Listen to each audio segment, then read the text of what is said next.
अगर इस एक लड़ाई का अंजाम उल्टा होता तो शायद स्वराज्य कभी जन्म ही नहीं लेता। 1656 में शिवाजी महाराज ने एक बहुत बड़ा और स्ट्रेटेजिकली इंपॉर्टेंट इलाका जावली जीत लिया।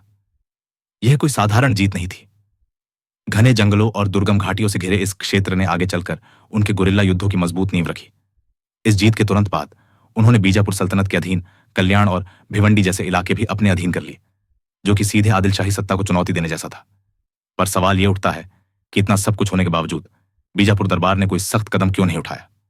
इसका कारण था बीजापुर का सुल्तान मोहम्मद आदिल शाह, जो उस समय मृत्युशैया पर था और आखिरकार नवंबर 1656 में उसकी मौत हो गई।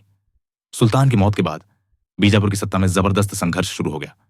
उसकी रानी बड़ी बेगम ने अपने बेटे अली आदिल शाह को गद्दी पर बैठाया, पर इस सत्ता संघर्ष में शिवाजी महाराज के बढ़ते प्रभाव पर ध्यान देना किसी के लिए संभव नहीं रहा।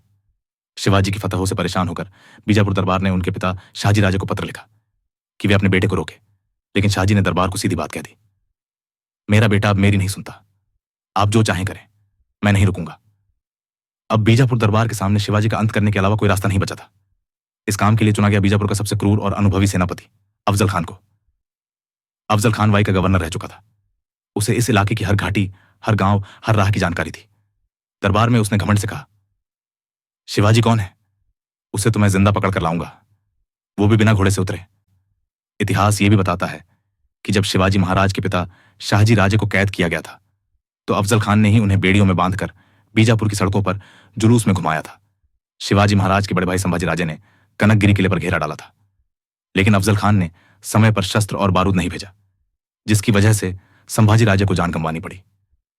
अब वही अफजल खान 12,000 घुड़सवारों और भारी पैदल सेना के साथ बीजापुर से निकला।